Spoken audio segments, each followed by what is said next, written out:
heureuse de vous retrouver à ce rendez-vous de l'actualité sur Grand TV International. Voici les titres. Les rendements agricoles sont en baisse partout dans le monde à cause du changement climatique. Face à cette situation, des recommandations sont faites par des experts afin d'y remédier. Qu'est-ce que la sécheresse et que pensent les citoyens togolais de ce phénomène? À découvrir dans un instant. Et puis au Nigeria, une nouvelle application mobile a été développée par des jeunes filles dans le but de lutter contre les changements climatiques. C'étaient les titres, à présent le développement.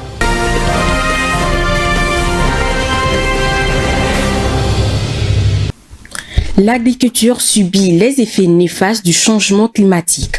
En Afrique comme partout dans le monde, les rendements agricoles sont en baisse. Les experts donnent l'état d'alerte et font des recommandations afin d'y remédier. Vivas Amana pour les détails. Le changement climatique affecte tous les continents.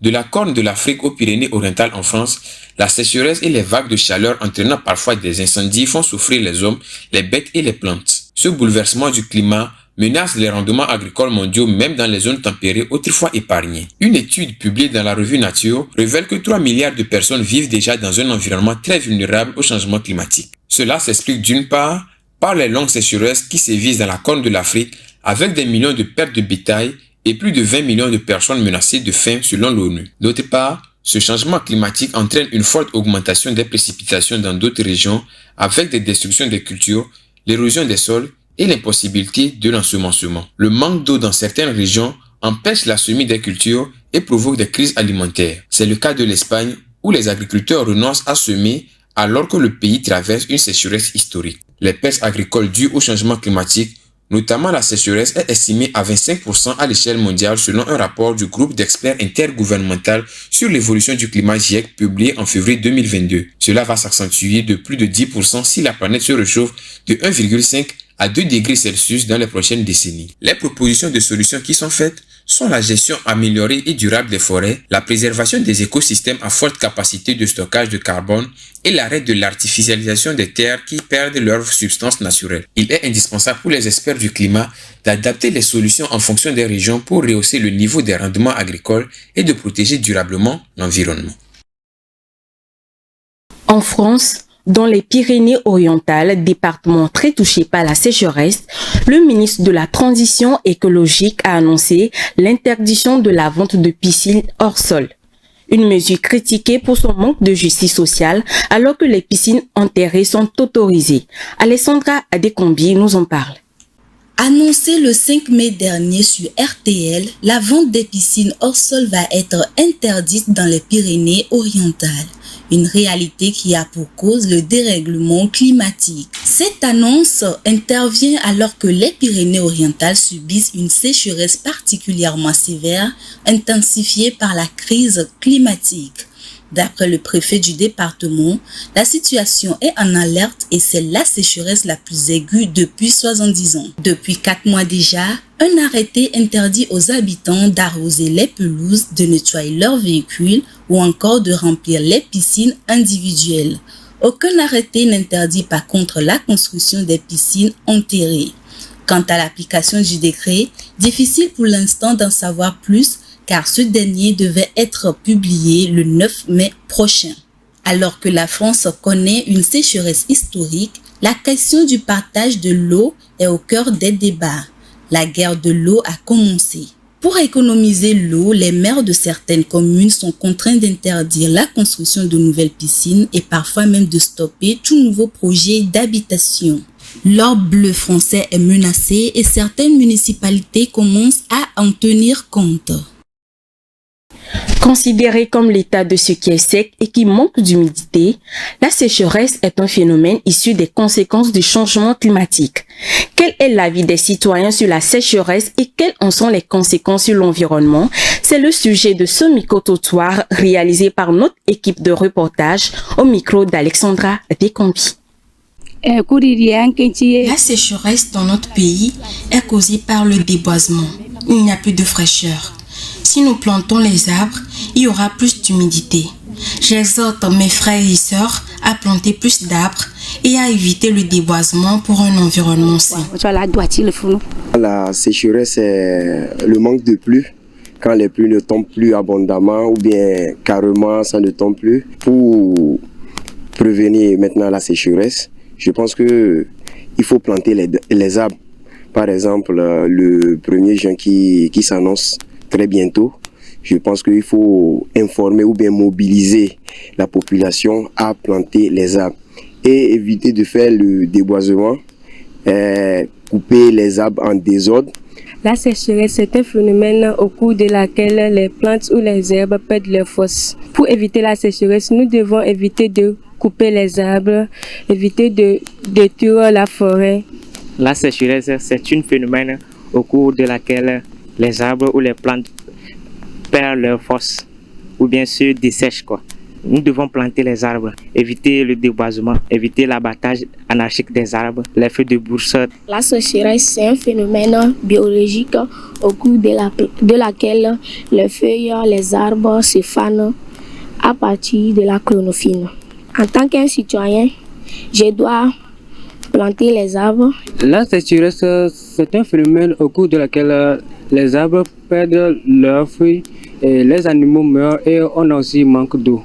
Pour éviter la sécheresse, on doit éviter de couper les arbres, planter les arbres et éviter de détruire la forêt. Des citoyens italiens et des organisations non gouvernementales de défense de l'environnement portent plainte contre le géant pétrolier Eni et ses actionnaires publics. Cette plainte intervient dans le cadre des dommages passés et éventuels futurs résultats de sa contribution au changement climatique.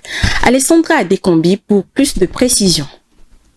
Le géant italien des hydrocarbures Eni voit une plainte déposée contre lui par 12 Italiens ainsi que les ONG de défense de l'environnement Greenpeace Italie et Ricomon. Cette plainte vise également les deux principaux actionnaires publics du géant italien des hydrocarbures, le ministère de l'économie et la Caisse des dépôts italienne. Le but est de poursuivre le pétrolier Eni pour les dommages passés et éventuellement futurs résultant de sa contribution au changement climatique. D'autres pétroliers font face à des plaintes similaires comme ExxonMobil aux États-Unis ou Shell au Royaume-Uni. En France, 3 associations de protection de l'environnement ont déposé plainte contre Total Energy pour dénoncer son greenwashing. Selon les plaignants, les politiques d'Eni sont en violation flagrante de l'accord de Paris qui a été signé par le gouvernement italien. Les 12 plaignants à titre individuel qui viennent de régions particulièrement affectées par le changement climatique et les 2 organisations ont demandé à la justice de juger si Eni avait ou non accusé de dommages en violant leurs droits à la vie et à la santé. La péninsule italienne a connu en 2022 une série de calamités climatiques avec notamment la plus grave sécheresse depuis 70 ans et des précipitations meurtrières, un sujet qui reste toutefois marginal dans les débats politiques. Une nouvelle application est développée par des jeunes filles au Nigeria. Cette application mobile permet d'encourager la population à s'investir davantage dans la lutte contre les changements climatiques en protégeant l'environnement. Suivons ce commentaire pour plus de précision. Des jeunes filles nigérianes ont développé une application qui va encourager davantage de personnes à lutter contre le changement climatique afin de préserver l'environnement.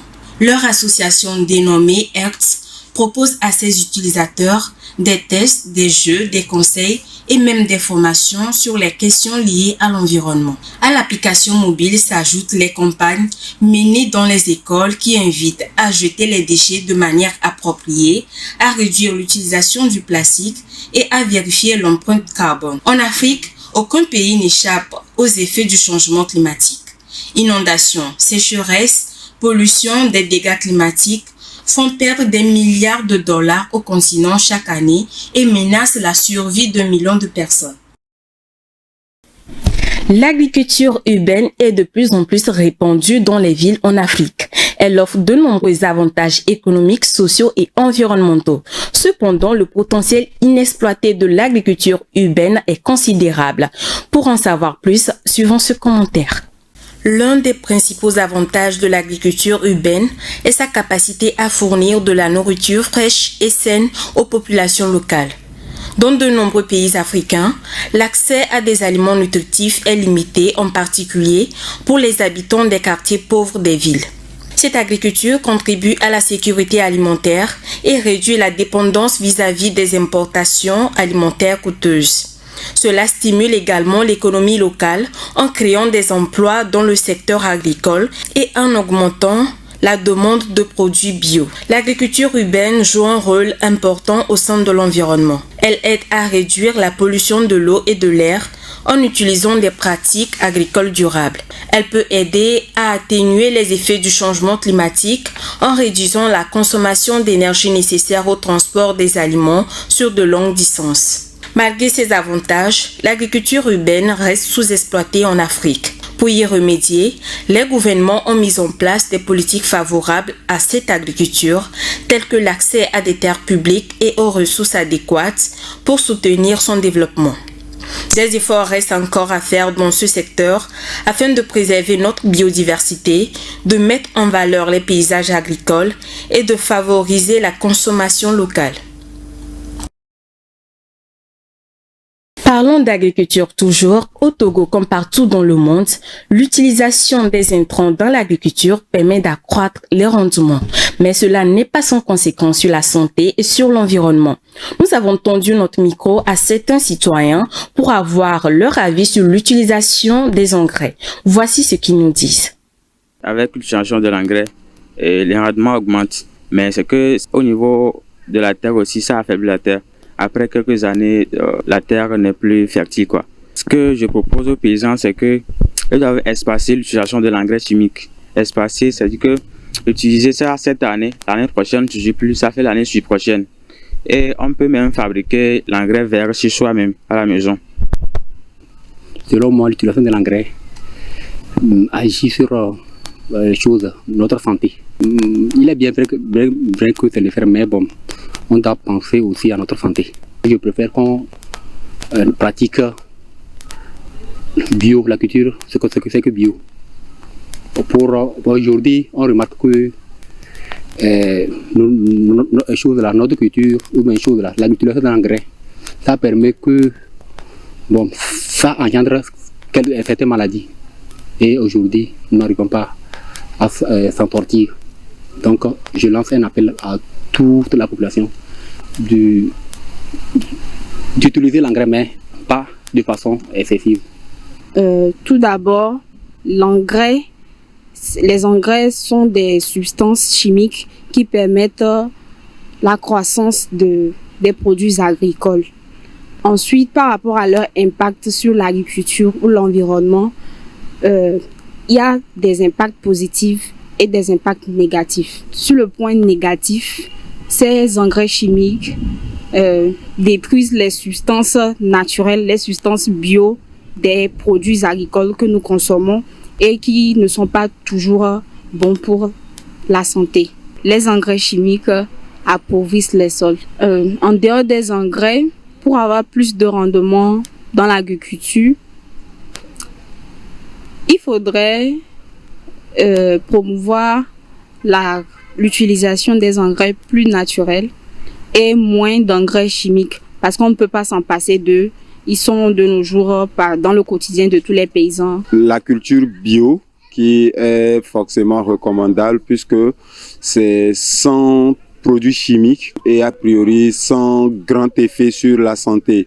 Maintenant, aujourd'hui, si nous devons vraiment consommer uniquement que bio, ça voudrait dire qu'il y a le prix également qu'il va falloir dépenser, qui devrait aller avec. Et avec le niveau de vie moyen dans notre communauté ici, c'est très compliqué, ce qui fait que les producteurs sont souvent obligés d'y ajouter les engrais chimiques pour pouvoir gonfler la production et réduire les coûts et pouvoir servir tout le monde. Sinon, normalement, c'est la culture bio que nous devrions privilégier.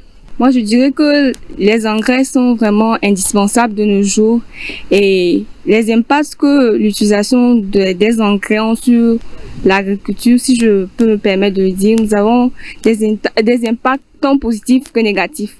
Donc, Si nous prenons côté positif, nous pouvons voir que ça augmente le taux de rentabilité. Côté négatif, ça appauvrit le sol et on ne mange plus bio de nos jours et c'est ça qui fait que les maladies, pas possible avant, il n'y avait pas certaines maladies, mais vu qu'on mange mal, voilà, on est exposé à tout genre de maladies. En dehors des engrais, moi je préconiserais qu'on puisse laisser nos sols se développer eux-mêmes comme ça. C'est vrai, ça serait un peu difficile, mais quand même si on arrive à adapter nos sols à ce rythme-là, je crois que ça pourrait faire quelque chose de mieux et on peut pas s'en passer des engrais, mais il faut réduire quand même l'utilisation de ces engrais quand même. C'est la fin de ce journal. Merci pour votre attention. Bonne suite de nos programmes sur Grain TV International.